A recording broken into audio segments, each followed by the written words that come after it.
स्वागत है आप सभी लोगों का जूनियर शिक्षक भर्ती 2021 परीक्षा के लिए। आज से हम लोग करंट अफेयर्स स्टार्ट करने वाले हैं। जूनियर शिक्षक भर्ती में आपको करंट अफेयर्स बहुत ज़्यादा डिटेल में पढ़ने की आवश्यकता नहीं है, बस इंपॉर्टेंट तथ्य को पढ़ना है, फैक्ट को पढ़ना है और कुछ महत्वपूर्ण टॉपिक पढ़ना है। पूरा डिटेल में एक साल का करंट अफेयर्स पढ़ने की ज़रूरत नहीं है, क्योंकि सुपर टेट में आप लोगों ने पिछली बार देखा होगा कि सुपर टेट में बहुत ज़्यादा डिटेल में नहीं पूछा गया था। आपके जो लेखक होते हैं, प्रमुख सूचकांक होते हैं, प्रमुख अवार्ड होते हैं, पुरस्कार होते हैं, क्या क्या सम्मान व्यक्तियों को मिला है, इस टाइप के हैं जो टॉपिक वाइज आपके करंट अफेयर्स होते हैं वही पूछे जाते हैं। तो उसी प्रकार से आज से हम लोग अपना करंट अफेयर्स का लेक्चर स्टार्ट करने वाले हैं और बाकी के बचे हुए सारे दिनों में आपका पूरा करंट अफेयर्स यहाँ से कंप्लीट करा दिया जाएगा। तो चलिए करंट अफेयर्स में आज का इंपॉर्टेंट टॉपिक प्रमुख सूचकांक, जिसे इंडेक्स कहते हैं, वहाँ से हम लोग स्टार्ट करते हैं। तो चलिए देखते हैं प्रमुख सूचकांक, जिसमें शीर्ष देश कौन से हैं और भारत का कौन सा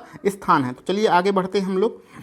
तो स्टार्ट करते हैं। हमारा पहला है बिजनेस टू कस्टमर, जिसको हम लोग B2C कहते हैं, ई कॉमर्स इंडेक्स में। ये 2020 का है, अभी 2021 का नहीं आया है। तो business to customer B2C e commerce index में पहले नंबर पे कौन सा देश है? पहले नंबर पे स्विट्जरलैंड है और भारत का स्थान 71वां है। भारत 71वें नंबर पे है, पहले नंबर पे स्विट्जरलैंड है। किस इंडेक्स में? Business to customer B2C e commerce index में। इस चीज़ को आप रख लीजिएगा। चलिए आगे बढ़ते हैं। आर्थिक स्वतंत्रता सूचकांक 2021। तो आर्थिक स्वतंत्रता सूचकांक किस देश में सबसे ज़्यादा स्वतंत्रता है? उसमें सिंगापुर पहले नंबर पे है और भारत 121वें नंबर पे है। तो स्वतंत्रता में 121वें नंबर पर भारत है, सिंगापुर पहले नंबर पे है। इस चीज़ को भी आप ध्यान दीजिएगा। चलिए आगे बढ़ते हैं। लोकतंत्र सूचकांक किस देश में कितना लोकतंत्र है? इसके हिसाब से नॉर्वे पहले नंबर पे है और भारत का स्थान 53वां है। लोकतंत्र, लोकतंत्र, तंत्र 53, तंत्र 53वें नंबर पे कौन है? भारत है। और नॉर्वे कौन सा है? पहले नंबर पे लोकतंत्र सूचकांक में। और स्वतंत्रता में सिंगापुर पहले नंबर पे है, भारत 1-1 121वें नंबर पे है। चलिए आगे बढ़ते हैं। वैश्विक जलवायु जोखिम सूचकांक 2020। 2020 वैश्विक जलवायु जोखिम सूचकांक में मोजाम्बिक जो आपका देश है वो पहले नंबर पे है और भारत 7वें नंबर पे है। अब 7वें नंबर से यहाँ पर खुश होने की आवश्यकता नहीं है। जलवायु जोखिम का ये सूचकांक है, यानी किस देश में जलवायु का सबसे ज़्यादा खतरा है, तो भारत 7वें नंबर पर खतरनाक देश है। जलवायु जोखिम के हिसाब से मोजाम्बिक आपका पहले नंबर पर है। इस चीज़ को आप ध्यान दीजिएगा। आगे बढ़ते हैं। भ्रष्टाचार बोधक सूचकांक 2020। किस देश में कितना ज़्यादा भ्रष्टाचार है, उस हिसाब से ये सूचकांक जारी किया जाता है। तो इसमें जो सबसे नीचे के देश होते हैं उसमें सबसे ज़्यादा भ्रष्टाचार होता है, जो ऊपर के देश होते हैं वो सबसे ज़्यादा प्योर होते हैं, उसमें सबसे कम भ्रष्टाचार होता है। तो न्यूजीलैंड और डेनमार्क ये पहले नंबर पे हैं, यानी इसमें सबसे कम भ्रष्टाचार है। और भारत 86वें नंबर पे है, 86वें नंबर पे है। तो भ्रष्टाचार बोधक सूचकांक 2020 में न्यूजीलैंड और डेनमार्क नंबर 1 पर हैं और भारत 86 नंबर पे हैं। इस चीज़ को आप रट लीजिएगा। इसका आप स्क्रीनशॉट ले लीजिए और स्क्रीनशॉट लेके इसको आपको सिर्फ रटना ही है, इसमें कुछ समझने वाली बात नहीं है। तो चलिए आगे बढ़ते हैं। आगे जो हमारा प्रमुख इंडेक्स है वो पहला है जलवायु परिवर्तन प्रदर्शन सूचकांक 2021। ये 2021 की रिपोर्ट आ चुकी है। जलवायु परिवर्तन प्रदर्शन सूचकांक 2021 में पहले नंबर पे कौन सा है? स्वीडन है और भारत का स्थान 10वां है।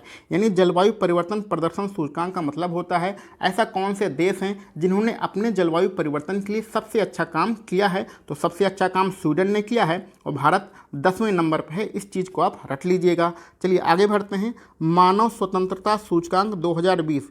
किस देश में मानव के लिए सबसे ज़्यादा स्वतंत्रता है? इस हिसाब से न्यूजीलैंड पहले नंबर पे है और भारत 111वें नंबर पे है।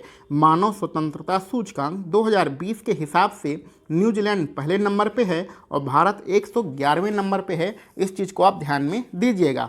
आगे बढ़ते हैं। वैश्विक भुखमरी सूचकांक 2020। किस देश में कितनी ज़्यादा भुखमरी है? इस हिसाब से बेलारूस आपके नंबर 1 पे है और भारत 94 नंबर पे है। तो वैश्विक भुखमरी सूचकांक बहुत ही ज़्यादा इंपॉर्टेंट है। बेलारूस नंबर 1 पर है और भारत 84वें नंबर पे है। इसको आप रख लीजिएगा। यहाँ पर ये जो तीनों आप अपने ऊपर पढ़े हैं, जलवायु परिवर्तन, मानव स्वतंत्रता सूचकांक और वैश्विक भुखमरी, ये बहुत ही ज़्यादा इंपॉर्टेंट हैं। इसको आप रख लीजिएगा। भुखमरी में बेलारूस नंबर 1 पर है, भारत 94 नंबर पर है। आगे बढ़ते हैं। IMD विश्व प्रतिभा सूचकांक, तो IMD विश्व प्रतिभा सूचकांक में स्विट्जरलैंड नंबर 1 पर है, भारत 62वें नंबर पे है। इस चीज़ को आप ध्यान दीजिएगा, ये भी बहुत इंपॉर्टेंट प्रश्न है जो अनेकों बार विश्व प्रतिभा सूचकांक पूछा जा चुका है बहुत सारी परीक्षाओं में। स्विट्जरलैंड नंबर 1 पर है, भारत 62वें नंबर पे है। आगे बढ़ते हैं, वैश्विक शांति सूचकांक, ये भी इंपॉर्टेंट है आपके लिए। वैश्विक शांति सूचकांक, किस देश में सबसे ज़्यादा शांति है, उस हिसाब से आइसलैंड नंबर 1 पर है। आइस का मतलब होता है बर्फ़, बर्फ़ में क्या होती है, शांति होती है, तो आइसलैंड नंबर 1 पर है। और भारत कौन से नंबर पर है, 139 नंबर पर भारत है। आगे बढ़ते हैं, मानव पूंजी सूचकांक 2020, मानव पूंजी सूचकांक 2020 के हिसाब से सिंगापुर नंबर 1 पर है और भारत की स्थिति 116 है। मानव पूंजी सूचकांक का मतलब होता है किस देश के व्यक्ति कितने ज़्यादा कुशल हैं, योग्य हैं काम करने के लिए, तो उस हिसाब से सिंगापुर नंबर 1 पर है और भारत 116वें नंबर पे है। इसमें जितने सारे आपके इंडेक्स लिखे गए हैं ये बहुत ही ज़्यादा इम्पॉर्टेंट हैं, इसको तो आपको भूलना ही नहीं है। ये सारे इंडेक्स आपके लिए बहुत ज़्यादा इम्पॉर्टेंट हैं। तो आगे बढ़ते हैं, आगे हमारे कुछ महत्वपूर्ण इंडेक्स हैं, सूचकांक हैं, जिसमें हमारा पहला है वैश्विक नवाचार सूचकांक। ये भी इम्पॉर्टेंट है, बार बार आपकी परीक्षाओं में पूछा जाता है। वैश्विक नवाचार सूचकांक 2020 के हिसाब से स्विट्जरलैंड नंबर 1 पर है और भारत का स्थान कौन सा है, 48वां है। वैश्विक नवाचार का मतलब होता है किस देश में कौन सी नई नई चीज़ों की खोज हो रही है, नए नए प्रयोग हो रहे हैं, उस हिसाब से स्विट्जरलैंड नंबर 1 पर है और भारत का स्थान 48वां है। इसको आप याद रखिएगा। आगे बढ़ते हैं, वैश्विक विनिर्माण जोखिम सूचकांक 2020, तो वैश्विक विनिर्माण जोखिम सूचकांक 2020 के हिसाब से चाइना नंबर 1 पर है और अपना प्यारा भारत तीसरे नंबर पे है। तो विनिर्माण का मतलब होता है नई नई चीज़ों को बनाना, जो हमारे नई नई फैक्ट्रियाँ लगती हैं, उस हिसाब से चाइना नंबर 1 पर, भारत तीसरे नंबर पे है। इस चीज़ को आप ध्यान में रखिएगा। आगे बढ़ते हैं, पर्यावरण निष्पादन सूचकांक 2020, तो पर्यावरण निष्पादन सूचकांक 2020 में डेनमार्क नंबर 1 पर है और भारत 168वें नंबर पे है। इस चीज़ को भी आप ध्यान दीजिएगा, लेकिन ये ज़्यादा इंपॉर्टेंट नहीं है, इसलिए इसको पढ़ने की कोई आवश्यकता नहीं है। पर्यावरण निष्पादन सूचकांक आज तक किसी भी पेपर में पूछा नहीं गया है।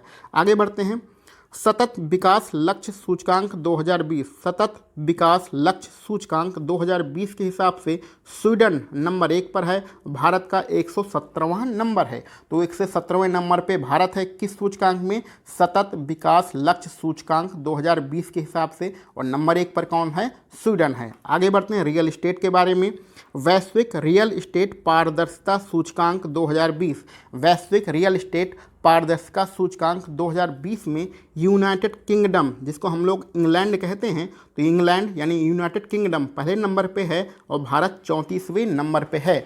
तो रियल एस्टेट में भारत कौन से नंबर पे है, 34वें नंबर पे है। और पहले नंबर पे कौन सा है, ब्रिटेन, जिसे हम लोग इंग्लैंड भी कहते हैं। तो इसके आगे के बहुत सारे सूचकांक हैं जिसको हम लोग अपने अगले लेक्चर में पढ़ेंगे। आज के लिए बस इतना ही हम लोग रखते हैं। छोटी वीडियो बनाने से फ़ायदा ये होगा कि आप 1-2 बार वीडियो देखकर सारे प्रश्नों को रट सकते हैं। इसको रटना बहुत ही ज़्यादा आवश्यक है। आप इसको स्क्रीनशॉट लेकर सारे प्रश्नों को रट लीजिएगा। तो चलिए मिलते हैं हम लोग अपने अगले लेक्चर में। आप सभी लोगों को वीडियो देखने के लिए बहुत बहुत धन्यवाद।